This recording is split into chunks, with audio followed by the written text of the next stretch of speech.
Magandang gabi po sa inyong lahat. Narito na naman tayo para sa isang online usapang bukasyon. Ito po si Father Randy De Jesus, ang inyong kalakbay sa pagtugon. Ito po si Earl Tan, ang inyong kalakbay sa pagtugon. At ito po si Carlo Manaluan, ang inyong kalakbay sa pagtugon. Sa gabi pong ito ay ating makakasama ang kasalukuyang Kura Paroko ng Our Mother Perpetual Help Parish sa may PB7, Bacoor, Cavite. Walang iba kundi si Father Marco Cyril Convento. Father Marcy, magandang gabi po sa inyo. Magandang gabi naman po sa inyo lahat, Father Randy, Earl at Carlo. Upang simulan ang ating online usapang bukasyon, pangungunahan ni Earl ang ating opening prayer at ang pagbasa ng Ebanghelyo, pangungunahan naman ni Carlo. Dalhin po natin ang presensya ng ating Panginoong Diyos na kalakbay natin sa gabing ito. Sa ngalan ng Ama at ng Anak at ng Espiritu Santo. Amen. Panginoon naming Diyos, tinawag mo po ang inyong mga alagad, hindi dahil sa kanilang angking kagalingan, talento o kasikatan, kundi sila'y tinawag mo dahilan sa iyong malabis na pagmamahal. Tinawag mo sila sa mismong kakulangang ikaw lamang ang makapupuno at magbibigay kabuluhan. Gayon din ang pagtawag mo sa amin. Kami nagkaroon ng puwang hindi dahil sa aming kakisigan, kundi sa iyong malabis na pagmamahal. Patuloy ka nagpupunla dahil nakikita mo na sa kaibuturan ng aming mga kalooban, ang iyong pag-iral ang namumutawi sa aming katauhan. Makita nawa namin ang iyong biyaya sa gitna ng aming mga kakulangan. Maunawaan nawa namin na ikaw ang dahilan ng lahat ito. Basbasan mo po kami sa gabing ito at manatili ka sa aming pagkikwentuhan. Basbasan mo po ang lahat ng sa amin ngayon ay sumusumaybay. Ikaw na nagmamahal sa amin, magpasarwalang hanggan. Amen. Amen. Mga kapatid, sa natin ang ating puso't isipan sa pagbasa ng mabuting balita ng Panginoon ayon kay San Mateo. Sa paglalakad ni Jesus sa tabi ng lawa ng Galilea, nakita niya ang dalawang mangingisda, si Simon na tinatawag na Pedro at ang kapatid niyang si Andres. Sila'y naghahagis ng lambat. Sinabi niya sa kanila, "Sumunod kayo sa akin at gagawin ko kayong mamamalakayan ng mga tao." Noon di iniwan nila ang kanilang mga lambat at sumunod kay Jesus. Nagpatuloy siya ng paglalakad at nakita niya rin ang magkapatid na Santiago at Juan, mga anak ni Zebedeo. Sila'y nasa bangka kasama ng kanilang ama at naghahayuba ng lambat. Tinawag din sila ni Jesus. Agad nilang iniwan ang bangka at kanilang ama at sumunod sa kanya. Mga kapatid, ang mabuting balita ng ating Panginoon. Pinupuri ka namin, Panginoong Salamat Jesucristo. Panginoong Jesucristo. Maglaan po tayo ng sandaling katahimikan.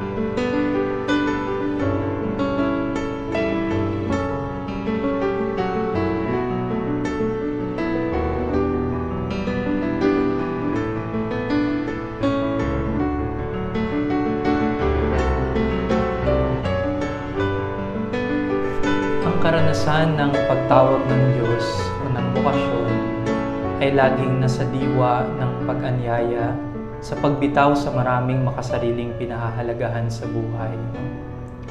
Kalakip nito ay ang ating pagtugon sa kakayahan na tinataglay natin at pag-asa sa biyaya at grasya ng Diyos. Ang karanasan ng kwento ng bukasyon ay laging karanasan ng pagbitaw sa mga pinag-aanyaya ng mundong ito at pagyakap sa kalooban ng Diyos.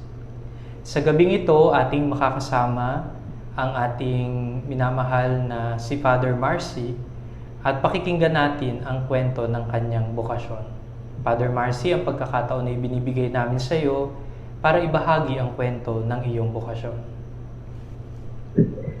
Magandang gabi po sa inyong lahat. Nagsimula ang aking bokasyon mula sa aming tahanan. Ako po ay bunso at solong anak ng lalaki ng aking mama kulay. Ang aking ina noon ay aktibo sa aming parokya at kaibigan ng mga pari. Laging noon po sa amin ng aming mga pura-paroko, dinadalo namin ang mga dati naming pura-paroko sa iba't ibang lugar. Ngayon din ng aking ama. Ang aking namang lolo at lolo na kapisan namin ay madasali at mapalagang sumisimba.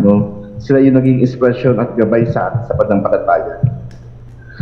Ang aking laro na hindi katulad ng laro ng trimong bata. Natutuwa pong batang edad, hindi pa ako napapasok. Ang aking laro ay maggawa ng mga altar-altaran at magposisyonan gamit ang aking laro ang mga track at mga laruan. At nung kalaunan ay ginawa ako ng tsak kapilya ng aking amat ng aking mami at daddy, kung saan may sarili akong altar. Tinahi ako ng aking mami ng sangsutan at kasulya sa stola at may meron din ako makakalis. Lumaki ako na ang laro ko'y misa-misahan kasama ang aking mga kapatid, pinsan at kapitbahay. Malinaw sa akin, gusto ko maging pari katulad ng mga paring kasama namin, kakalubilo. At malaking inspirasyon sa akin ng una naming pura-paroko is Father Inocencio o June Poblete Jr. At natandaan ko, ang unang dasal o kahiling niya itulong sa akin ng aking ina noon ay make me a good boy, make me a priest, and give daddy a good job. Kasi sapagkat noon ay walang maayos sa trabaho ang tatay ko. At ang aking babalikan ay tunay niyang tinugo ng Diyos ang panalangin yun. Nandidasal ko ng paulit-ulit na halos wala na sa aking isipan at kalooban hanggang siguro ako'y grade 6. Ang pangarap ng Diyon pari ay natili sa akin hanggang high school. Ngunit pagdating ng high school, ay nabuhay ako ng normal na kabataan, nag-aral, nagkabarkada, nanligaw, nabasted, nagka-crush, umatid ang mga party, natutong uminom, nangarap sa buhay. Kaya noon, ako'y nalimutan ko ang pangarap ng Diyon pari. Kaya nga, pumasok ko ng kolehiyo sa UST. Doon ay kumuha ako ng Bachelor of Science in Hotel and Restaurant Management. At paglaon ay unti-unti kong nakita ang sarili ko na dumadalo ng mga religious gatherings, activities sa UST. Naging pang-araw-araw na sa akin ang pagsisimba ng tanghali o ng oras sa UST. At pag nakikita ko ang mga seminarista doon sa UST habang kami naglimisa sa quadrangle pag-ROTC, ako'y naakit, sabi ko parang masaya ang buhay nila. Kaya nga binuksan ko ang sinabi ko sa Panginoon po, ako'y para sa pagkapari, bukas po ako, iniintay ko lang po ang inyong pagtawa. Pagkagali ko ng kolehiyo, hindi ako nagtrabaho. Sapagkat mayroong inspirasyon sa akin na kung ano man ang aking natutunan, ano man ang kaalamang aking nakalap ako'y nasa kolehiyo, ay meron tungkol ako ibahagi sa aking parokya. Kaya nga ako'y nag-volunteer na hindi ko alam na yun pala youth ministry. Hindi ko alam na ito pala ay liturgy. Bagamat ako ay laging sumisimba, ang kinasalihan ko ay Legion of Mary noon, pero hindi ako naging sakristan, regular na maninimba. Kaya lumapit ako sa aming pura-paroko, ang lumaong check-up-kong, sinabi kong nais kong ma-involve, hindi lamang ang sarili ko, nais kong ma-involve maraming kabataan sa parokya. Kaya binigyan niya ako ng pahintulot na mag-organize ng youth group upang magsadula ng senakulo ng mahal na araw na iyon. At pagkatapos ay ng pagkaroon ng involvement na saktan din sa buhay parokya, umalis muna, ngunit naglingkod bilang laiko ministro ng Banal na Komunyon. At nagkatrabaho din ako sa Toyota Alabang bilang sales representative. Gayon din ay nakapasok ako sa akin natatandaan noon na hindi ako maligaya sa Toyota Alabang. Kaya ako yung kahit wala sa lugar, wala sa daan, ako ay pumasok sa Adoration Chapel ng Imus Cathedral at doon ako ay nagdasal, Panginoon, hindi ako masaya dito. Saan mo ako dinadala? Paglabas ko ng Adoration Chapel, may malaking paskil doon, Goldilocks Town Highway. Kaya nga, kinabukasan, bago pumasok ng trabaho, tumanak ko ng Goldilocks, ng parmasya ng mga Ilano o clinic ng mga nila Dr. Ilano, at doon ako ay nag-apply. In-islabit ko ang aking resume, ngunit bago matapos ang araw, ako'y natanggap at naging management training o para maging supervisor. Kaya malinaw sa akin, ang trabaho ito'y bigay ng Diyos sa akin. Ngunit paglipas ng panahon, ututuusin, andoon na ang lahat na hinahanap ko. Pero may kulang pa. Malungkot ako. May hinahanap ako. Parang hindi ko makita ang sarili ko o kinabukasan ko dito sa Goldilocks. Kaya muling bumalik ako sa loob ng kapilya o ng Adoration Chapel ng Imus Cathedral. Muli ay nagdasal, Panginoon, sabi ko, saan mo ko dinadala? Kung saan mo ko dinadala, sige po, kung ano ang gusto niyo. Paglabas ko sa Adoration Chapel, may nakita akong poster, pari ko, magpari ka. Kaya doon, baka dito ako dinadala. Nagtanong ako, at kumuha ng exam, at sa Our Lady of the Pilar Seminary, at ako'y nakapasa, binitawan ang maayos kong trabaho bilang supervisor ng Goldilocks, At bagamat nung una ay may pagputol ng aking magulang, pero sinuportahan naman nila ako. Pagkatapos ng 2 taon, ako ay hindi muna pinatuloy, ng aming formator noon at ako'y nasa Regency program upang tapusin ang mga naiwang kong requirements sa UST. At pagkatapos noon, hindi pa rin ako nakabalik, ay nagtulong muna ako as campus minister for a year, naglingkod sa iba't ibang parokya at nakapagtrabaho din ako sa isang fine dining restaurant sa Ortigas on Chateau 1771. Sabi ko, ito na yung trabaho bigay ng Diyos sa akin. Pero okay na. Pero malungkot pa rin, may kulang pa rin. Kaya ako'y nagdasal at doon naman ako po rin ay nagnais bumalik agad sa seminaryo. Pero mayroong nais ng aking formator rin sa akin. Sabi niya, magtagal ka muna ng 2 taon sa iyong trabaho. Pero hindi ko kaya na magtrabaho sa isang trabaho kumikita lamang. Kaya nga, naghahanap ko ng trabaho na alam ko isang bukasyon, isang paglilingkod. Kaya nga, ako'y bumalik sa pagtuturo at nagturo ako ng 2 taon ng religious education sa San Sebastian College Recoleto sa Cavite City. Masaya na ako dito. Sabi ko, ito na ang karir ng gusto ko. Dito na ako. Ngunit, after 2 years, may kakulangan pa rin. May hinahanap pa rin. Kaya, sa pagdidiscern na yun, bumalik ako sa dati kong formator. Sabi niya, Marcy, gusto mo na bang bumalik? Nung akala kong mahirap na ako'y bumalik, pero sana lang nangyari, At 2003, ako'y nakabalik, sa seminaryo na bilang sa tahanan ng mabuting pastor seminary, at bilang SY, at noong 2009 ay nakagraduate, at noong 2010, June 3, 2010 ay nordinahan bilang diakono, at noong June 13, 2011 ay nordinahan akong bilang isang pari sa ating diocese. Maraming salamat, Father Marcy, sa unang bahagi ng ating usapang bukasyon. Itong ganitong klaseng karanasan, Earl at Carlo, na ating napakinggan mula kay Father Marcy, ay nagpapaalaala sa atin na talagang tunay na mahiwaga ang pagtawag ng Diyos. Yun bang marami ka nang naranasan, sinimulan, may mga opportunities na rin na nariyan, Pero kagaya ng sinasabi ni Father Marcy ay may kulang pa din. No? At yung kakulangan na yon ay hindi matutugunan ng mga ipinag-aanyaya ng mundo.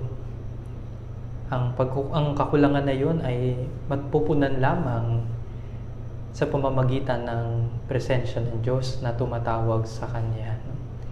Kaya nang siya ay pumasok sa seminaryo, unti-unti niya itong kinilatis, unti-unti rin siyang ginabayan ng mga formator at dumating nga yung sandali na mayroon pa ding pagkakataon na kailangan niya munang lumabas at humarap uli sa realidad ng buhay ng mundo sa pamamagitan din ng paghahanap buhay, ng pagtuturo, at ng iba pang mga gawain. Pero sabi nga, sa hinabahaba ng prosesyon, ay sa simbahan pa rin ito nagtatapos. No?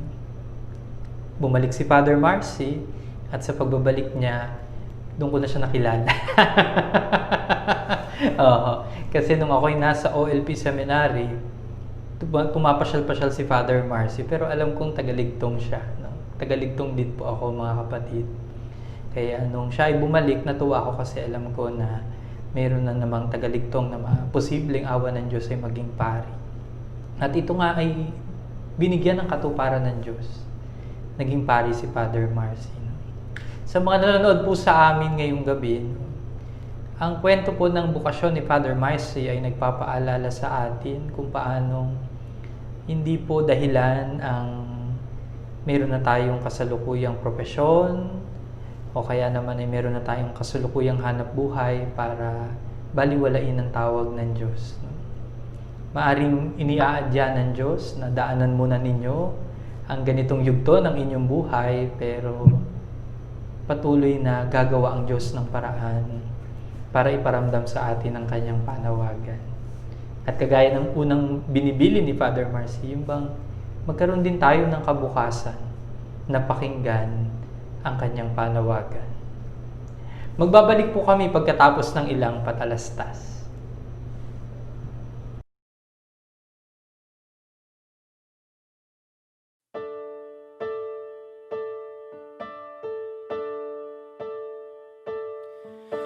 Kublihan ka kapag nasisindak ika'y tinatawag.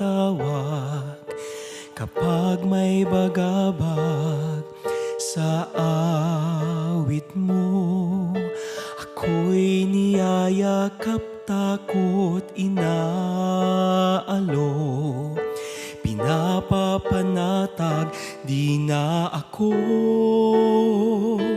mangangamba kailan pa man. Sa piling mo, lahat gumagaan.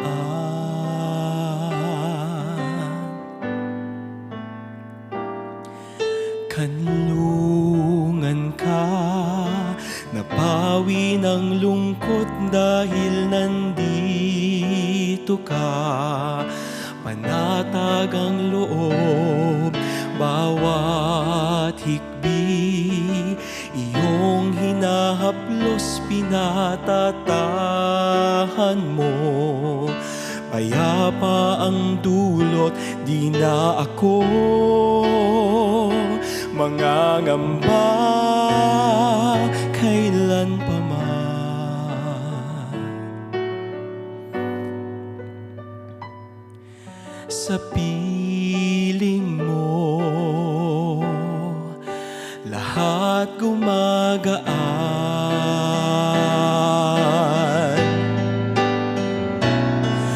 Kublihan ka, ikaw ang siyang muog, tanggulan ko't sigla. Kanlungan kong poon sa himig mo, ako yung tinubos, tanging pag-asa ko. Ikaw o aking Diyos, di na ako mangangamba kailan pa man.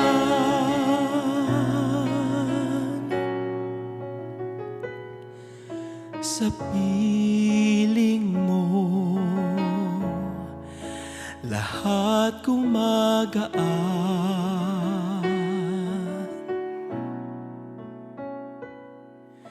Kublihan ka.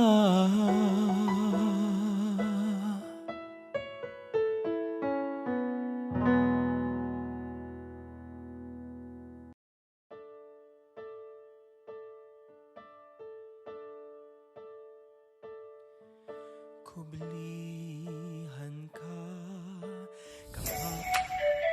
We would like to thank our following sponsors. Omeya Jozam, authentic Japanese cuisine. Aunt's homemade crunchy chili garlic. Mama's special yema. Taste the sweetness of Mama's special yema. Blessing Seminary Bake Shop. A taste of heaven. MRS Flower Shop. Your one-stop shop. GS Barber Shop. Cut Shave Pomade. Eman's Food Products. Rex's Drinks. Knox Cafe. Grace S. Ramos Furniture House of Decor. Talieres de Magdala. KKK Tapsihan. Luisa and Son Bake Shop. Place Hook Computer and Printing Services. Express City Tours Travel Services. Thank you for supporting our social media ministry. God bless you.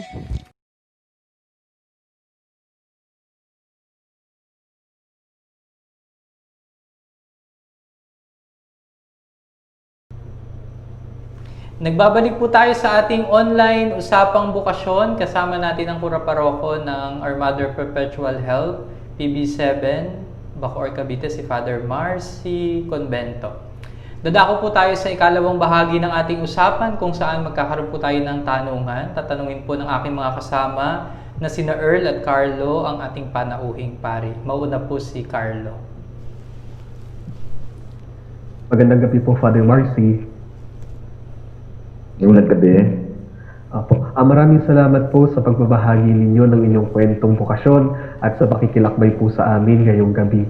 Father, kanina po, kinikwento po ninyo kung papaano kayo ay nagtrabaho, no, naging bahagi ng iba't ibang ministry, ng pagtuturo sa labas at sa maraming paanyaya ng mundo.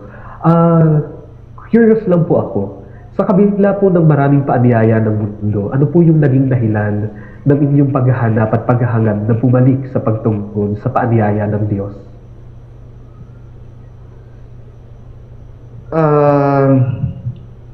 Sa pag-aakala, ang pagtugon sa paanyaya ng mundo ay magbibigay sa akin ng kaligayahan. Ngunit paglaon ay doon mo rin pagkatanto na sa kahuli-hulihan, hindi rin pala ito magbibigay sa iyo ng kahulugan ng buhay. Hindi rin ito magbibigay ng kaligayahan. Kaya nga, ang doon yung paghahanap. No? At alam ko na pag hindi mo na matugunan ang marami katanungan sa buhay mo, at doon sa Diyos lamang ikaw makakasumpong ng kasagutan. At alam mo doon ka at dinadala ng Diyos. No? Na sa gantong uri ng buhay, minsan hindi ganun kadali, malimit pa rin, hindi ganun kadali, madami kang bibitawan, pero pagkatapos, alam mo, ito yung buhay mo, ito yung buhay na gaan sa iyo, o paanyaya sa iyo ng Diyos, Naalala ko nung unang gabi kong pumasok sa OLP, naramdaman ko, alam ko, ito yung buhay, na hinahanap ko, itong buhay na ninais ng Diyos sa akin. Maraming salamat po, Father Marcy, mga kapatid. Maraming paanyaya ang mundo. Minsan, palagay na tayo sa mga ibinibigay sa atin. Pero palaging mayroong paghahangad na bumalik sa pagtawag ng Diyos na alam nating nakahihigit sa kayang ibigay ng mundo. Sa mabuting balita na napakinggan natin sa gabing ito, nakikita natin ang paanyaya ni Jesus sa mga mangingisda. Sumunod kayo sa akin at gagawin ko kayong mamamalakaya ng tao. Kaagipat na rin siguro ng paanyaya ng pagbitaw ay ang paanyaya rin ng panibagong misyon na masigit na tinutugan na natin sa kasalukuyan. Mayroong higit na kabanalan sa pagpapaugbayan sa dakilang plano ng Diyos at sa pakikinig sa kanyang imbitasyon na maging mamamalakaya kahit nakaakibat nito ang pagbitiw at pagbitaw sa ating mga lambat. Maraming salamat po, Father Marcy, sa inyong pagpabahagi sa gabing ito. At talaga pong natutunan namin na mayroong mapagpalayang biyaya ang pagbitiw sa mga pinanghahawakan ng ating mga kamay upang sa gayon ay mayakap natin yung pag-ibig na ipinaanyaya naman sa atin ng Diyos. Muli po, Father, ay maraming salamat po at magandang gabi. Salamat, Carlo and Father Marcy. Ngayon naman si Earl. Good evening po, Father. Simple lang po yung tanong ko kasi natutuwa po ako noon narinig ko na nung bata pala kayo ay yung laruan niyo ay yung track no, mga nakasakay na santo, may posisyon. No? Father, anong impact nito no, sa pagkapari niyo itong mga, sabi natin itong mga popular devotions na meron tayo at sa palagay niyo po ba ay nakatutulong pa rin ito sa mga kabataan upang makita at mamalas no, yung pagtawag ng Diyos sa ganitong klase ng paraan? No, kung aking maliwanag sa akin, aking babalikan, yung karanasan ko, alam ko ang pamilya ko, ang bigger kong pamilya, ang aming parokya, ang nagbubog sa akin, malaking bagay, sa bokasyong ito, na maakit, sa buhay na ito. At kung aking babalikan, yung aking ministry, maraming aspeto dito ay natutunan ko sa aming parokya, hindi bilang isang seminarista. Kaya nga kung ano ko ay dahil doon sa aking parokya kinalakan, dala-dala ko ito. At naniniwala pa rin ako na kung paano ako naakit ng buhay sa parokya ay ito pa rin ang patuloy makakaakit sa kabataan sa isang buhay sa parokya, buhay na paglilingkod, buhay na pagtugon. So malaking bagay yung mga taong sa paligid mo, yung environment mo, na maka-influence, ang magulang, ang buong pamilya, yung suporta nila, simula nung bata ako, hanggang mag-disenalista ako, hanggang gayon sa parin sa pagkapari, ang pamilya pa rin, ang inspiration pa rin, sa bokasyon. At andoon yung lagi ko natatandaan ko kung ako ay na-involved sa vocation ministry, ako ay seminarista. Ang pinakamadaling paanyaya ay magkwento ka ng buhay mo kung paano paano mo ka naging maligaya o na-enjoy ang buhay mo. Ay yun ay sapat na upang maakit mo ang mga tao sa buhay bokasyon, sa buhay na paanyaya ng Diyos sa atin. Maraming salamat po, Father. Naalala ko mga kapatid yung sinasabi ng isang African proverb yung it takes a community, it takes a village to raise a single child. At maganda man o hindi maganda ang kwento ng pinanggalingan natin, ay may mapupuno tayong aral dito. Hindi porket ay napaka-religious nung background ay tinatawag yan. Kahit na hindi ganun ay tumatawag ang Diyos sa iba't ibang paraan, iba't ibang pamamaraan, iba't ibang pagkilos.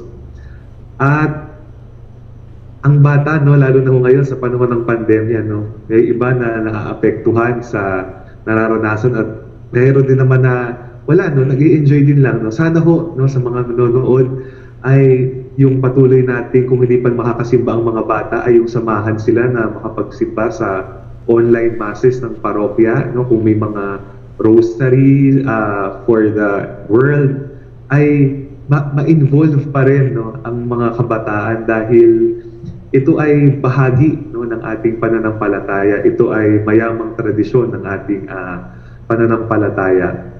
At siguro pinakapanghuli naalala ko parati kanina pa umi-echo sa akin yung sinasabi ng isang mga awit ng isang psalmist. I will go to the altar of my God, to God who has given joy to my youth. Ang Diyos ang nagbibigay ng kaligayahan sa atin. So hindi natin maipaliwanag na pamamaraan. At parati nating aalalahanin ang kwento ng ating pinanggalingan. No? Sabi nga, no, ang hindi marunong bumalik sa pinanggalingan ay hindi makararating sa paroroonan. Muli po, Father Marcy, ay maraming salamat po sa inyong pagbabahagi sa amin ngayong gabi. Maraming salamat, Earl and Father Marcy. No? Dalawang bagay ang nagiging matingkad sa ating usapang bokasyon ngayong gabi. No? Una, yung karanasan ng kwento ng simulain. No? Kinukwento sa atin ni Father Marcy kanina kung paano nung siya ay bata ay lumaki siya at tinubog ng mga relihiyosong magulang, mga lolo at lola at mga kamag-anak, at yung kanya ding pakikisangkot sa mga gawain syempre ng simbahan. No? Na noon, nandun yung attraction. No? Yung pinagtahi siya ng damit na kasukasulyahan, no? Nagmimisa-misahan. No? Sa tingin ko, ito'y kaligayahan ng isang magulang na makita ang kanyang anak na mayroong ganitong klaseng pagpapahalaga, no? At mayroong ganitong klaseng pinapangarap sa buhay. No? Kaya sa mga kabataang nakikinig sa atin ngayon, balikan niyo ang kwento ng inyong simulain. No? Kung paano pinapakilala ng inyong mga magulang, lolo, lola, o kaya ay ng mga malalapit sa inyo na lingkod simbahan, yung ganitong klase pagpapahalaga. No? Dahil maaring nagsisimula din doon ang kwento ng inyong bukasyon. No? Nakaka-relate ako dun sa kwento ni Father Marcy na naglalaro siya ng para nagpo-posisyon gamit yung mga laruan niya. Ako naman, karakol noon, Father. No? May mga fluvial pa nga. No? Kuha ako ng batya, tapos may mga bangka na nandun yung imahe ng Santo Niño. No? Na noon, parang simpleng kaligayahan ng isang kabataan. No? Na mayroong ganong klaseng mga paraan ng pag-aliw ng sarili at gayon din ng paglalaro. Pero yung pala'y bahagi na rin ng kwento ng panawagan ng Diyos. No? Pangalawa ay yung sinasabi ni Father Marcy sa atin na kahulugan ng buhay. Minsan, Father Marcy, may nagtanong sa akin, no? Father, talaga bang dadating sa punto at sandali na mauunawaan ng isang tao ang kahulugan ng kanyang buhay? No? Una ay dadating talaga ito. No? Dadating ang sandali na tatanungin natin ang sarili natin, anong kahulugan ng aking buhay? Para saan ang lahat ng ito? Saan ang direksyon na dapat kong tahakin? No? Kaya nga, may yugto ng ating buhay paghuhubog o yugto sa ating buhay na, di ba, ginagabayan tayo na pumili ng nais na karera na gusto nating puntahan. No? Sa mga high school students, di ba? Meron tinatawag na Career Orientation Week. No? Pero lagi nating tatandaan na ang bawat profesyon, ang bawat kalagayan sa buhay ay nag-aanyaya sa atin patungo sa panawagan ng Diyos. Yun bang kung ang lahat sa atin ay mayroong ambisyon, meron din tayong bukasyon. Ang bukasyon po ay hindi lang para sa mga nagpapari o nagmamadre. Ang pag-aasawa po ay isa ring bukasyon, isa ring paanyaya sa kabanalan. Ang buhay ng pagiging isang single blessed person ay isa ding bukasyon at paanyaya. Kaya napakahalaga po na sa ating buhay matuto tayo sa tinatawag na discernment o pagkilatis sa mga paanyaya ng Diyos sa buhay natin.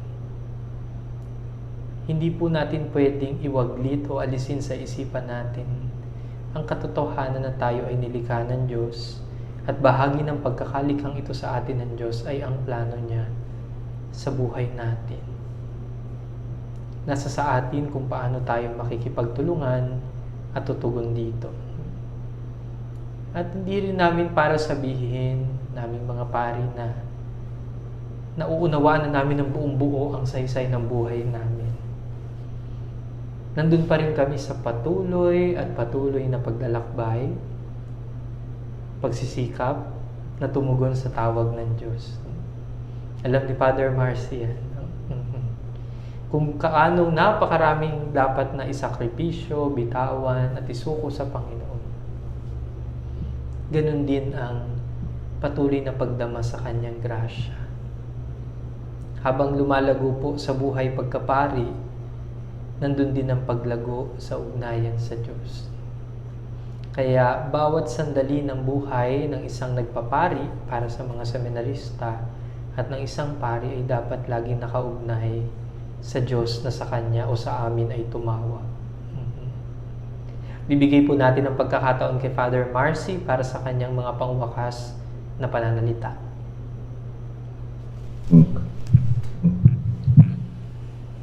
Nais ko lang una ay punto, no? Malaking bagay sa aking sitwasyon, no, sa aking kwento ng bukasyon ay ang aking mga magulang o pamilya at parokya na kilala kami. Kaya nga, para sa mga magulang, para sa sino man sa atin, maganda, no, na tayo tulong-tulong na ma-nurture isang environment, no, na nourish, no, o ng bukasyon, no. At yung presensya ng mga pari, no, sa buhay ko ay malaking inspirasyon. Sana, no, yung mga magulang, no, hayaan, no, maraming nakakalungkot na magulang na humahadlang pa sa pagtugon, no. Pero sana ay we create an environment, no, to nurture that vocation. Pangalawa, andoon yun sa aking karanasan, no, ako, bagamat na-delay yung vocation ko, no, late vocation, hindi ako nanghinayang sapagkat alam ko na ang maraming mga stopover sa buhay ko ay ginamit ng Diyos upang higit kong hanapin at matuklasan ang buhay na nais ng Diyos para sa akin. No? At alam ko ang bawat na isa ng karanasan na yon ay magagamit ko sa aking ministeryo. No? So, lagi lagunin yung mga karanasan. At ang lahat ito, kahit anong pangit, kahit noon kayo nasasaktan, ay kayang i-convert ng Diyos sa isang magandang karanasan upang patuloy kang tumugon, no, sa Kanya. No? At nasabi ko ng bukasyon, magtawag ay hindi lamang natapos ng aking ordinasyon. Ang pagtawag patugon, kundi ako'y magsasampung taon ng pari, no, sa January. Pero patuloy ang paanyaya ng Diyos. Hindi madali, no, ang buhay pagkapari. Maraming inutukso, maraming mga pagsubok. May pagkakataon sa aking buhay pagkapari na gusto ko nang lumabas. Nagtatanong ako, akbay talaga dito? Baka ako nagkamali? Ang Diyos ang nagkamali. Pero lumalabas din, no, hindi magkakamali ang Diyos. No? Kung hindi ko man nakita ang dahilan ng bakit ako andito sa buhay pagkapari, no? Alam ko may dahilan ng Diyos at yun ang aking hinahanap. May nakita ang Diyos sa akin. No? Kaya patuloy na pagtuklas, no, ng kahulugan ng buhay. Patuloy na pagtugon, no, sa paanyaya ng Diyos. At yung kahandaan natin, no, bumitaw sa nakasanayan, bumitaw sa mga pangarap, bumitaw sa marami, lalo na sa sarili. No? Kaya nga, no, pag sarili, no, akala natin, no, ang sakapal sa bukasyon ay marami, ay yung mga panlabas, pamilya, hanap buhay, ang mundo. Pero higit sa lahat pala, sarili ang kalaban, sarili ang hadlang sa pagtugon, no, sa paanyaya ng Diyos, sa buhay paglilingkod, sa buhay ng pagkapari. Kaya lagi araw-araw ang paanyaya sa atin na mamatay sa pagkamakasal upang mabuhay para sa Diyos at para sa Kanyang sambayanan. Kaya nga, no, hinihiling ko rin po, no, na patuloy natin, no, ipagdasal ng bawat isa. No. Kung paano sana kami, mga pari, ay patuloy na maging inspirasyon sa inyong mga seminarista. No. Natatandaan ko, no, ako'y seminarista, may mga pari akong tinitingala, naging inspirasyon. Pero, hindi, no, kayo din mga seminarista ay inspirasyon kaya rin kayo sa amin, paalala sa aming kahapon nung kami ay seminarista na nagsusumikap, no, na tumugon sa paanyaya ng Diyos. Pero sana hindi lamang kayo, no, ma-inspire sa aming magagandang halimbawa, kundi, no, matuto rin kayo sa aming mga pagkakamali at kahinaan. No. Naniniwala ako na pinapakita to sa inyo ng Diyos, no, hindi lamang magagandang mga halimbawa o payayarin, no, pinapakita to ng Diyos upang may matutunan din kayo. no? Kaya ako din, no, kahit pari ako, marami pa rin ako natutunan sa mga kapatid kong pari, no? At no, ang nagbibigay no lakas no sa atin yung kapatiran, no? Kung paano mahalaga no yung kapatiran o ugnayan ng mga simili sa isa't isa. Ito'y maging pundasyon nyo sa inyong buhay, no, sa pagkay naging pari na, yung ugnayan sa mga pagkakapatiran ng mga ano pari, no? Muli no ay no magandang no, at maraming pong salamat sa pagkakaito na mabahagi ng aking kwento ng buhay, ang aking no, kwento ng aking no, bakasyon. Muli ay isang kailangan patuloy natin no, ipagdasal ng bawat isa. Maraming salamat, Father Marcy, sa pakikilakbay sa amin ngayong gabi. Napakalaking bagay po na nakapakikinig ang mga kabataan sa kasalukuyan ng mga kwento ng bokasyon ng mga pari, mga madre, mga relihiyoso at relihiyosa, mga seminarista, upang sa gayon ay makita at maunawaan din nila ng unti-unti ang katotohanan sa buhay ng pagtugon sa paanyaya ng Diyos. Kung kayo po ay mayroong mga katanungan, paglilinaw at nais na bigyan ng pansin sa larangan ng pagkilatis sa panawagan ng Diyos, ibinubukas natin ang online search-in program ng ating pong seminaryo, Our Lady of the Pilar Seminary, para sa mga kabataang naghahanda para sa senior high school at gayon din po para sa mga nagtapos na lang magpapasok ng college o nagtapos na rin ng college, no? Upang sa gayon ay magabayan namin kayo at maalalayan at sa gayon ay higit ninyong maunawaan kung paanong ang Diyos ay tumatawag sa inyo at nag-aanyaya sa ganitong klaseng buhay. Gayon din po, ibinubukas ng ating ministry ang tinatawag na online accompaniment, kung saan ang mga pari, madre at mga relihiyoso at relihiyosa ay nakahanda pong umalalay lalo tigit sa bawat isa sa kasalukuyang panahon at pandemya na ating nararanasan sa pamamagitan po ng tinatawag na spiritual direction, counseling, vocation accompaniment programs, or spiritual accompaniment. Mangyaring mag-iwan lang po kayo ng mensahe sa Ministry sa Bokasyon page, sa Bokasyon Kung Tawagin page, o kaya naman po sa Ministry ng Bokasyon Facebook account at sisikapin po namin na kayo ay tugunan at gayon din ay makilakbay sa inyo sa larangan ng ganitong klaseng pamamaraan. Tapusin po natin ang ating online usapang bokasyon sa pamamagitan ng isang panalangin. Sa ngalan ng Ama, ng Anak at ng Espiritu Santo. Amen. Kinikilala namin ang iyong kabutihan ng mapagmahal na Ama sa biyaya ng ganitong klaseng mga usapan na kung saan ang nakatatagpo namin ay hindi lamang ang aming panauhin, kundi ang iyong presensya na nasa Kanya. Salamat sa biyaya ng bokasyon, sa biyaya din ng pagtugon. Tunay nga pong napakamapanghamon na kasalukuyang panahon, pero patuloy kang tumatawag, patuloy kang nagtitiwala, at patuloy kang pumipili ng mga kabataang maglilingkod para sa iyong sambayanan. Dalangin namin na nawa ay pagkalooban mo kami ng mga biyaya at pagpapala na aming kinakailangan upang maging matatag kami at higit pa kaming makapagbigay ng aming mga sarili sa ganitong klaseng paraan ng buhay. Bukas kami na maging instrumento ng iyong pagmamahal sa bawat taong aming nakakasalamuhan. Isugo mo sa amin nawa ang banal na Espiritu na siyang gagabay sa amin upang mayakap namin ang mga turo, halimbawa at paanyaya ng iyong anak na si Jesus. Ang lahat ng ito hinihiling namin sa pamamagitan ni Jesucristo, aming Panginoon. Father Marcy, hilingin namin ang pangwakas na pagbabasbas. Sumayin niyo ang Panginoon At sumahin niyo rin at pagpalain kayo lahat ng makapangyarihan sa Ama, Anak, at Espiritu Santo. Maraming salamat, Father Marcy. Mga kapatid, lagi po ninyong tatandaan, mayroong bokasyon kung tawagin. Ito po si Earl Tan, ang inyong kalakbay sa pagtugon. Ito po si Carlo Malaloan ang inyong kalakbay sa pagtugon. At ito po si Father Andy De Jesus, ang inyong kalakbay sa pagtugon. Stay at home. Stay safe. And stay with Jesus. I Love. Bokasyon. Maraming salamat po at magandang gabi sa inyong lahat. Thank you, Father Marcy, Earl, and Carlo. Right. We would like to thank our following sponsors.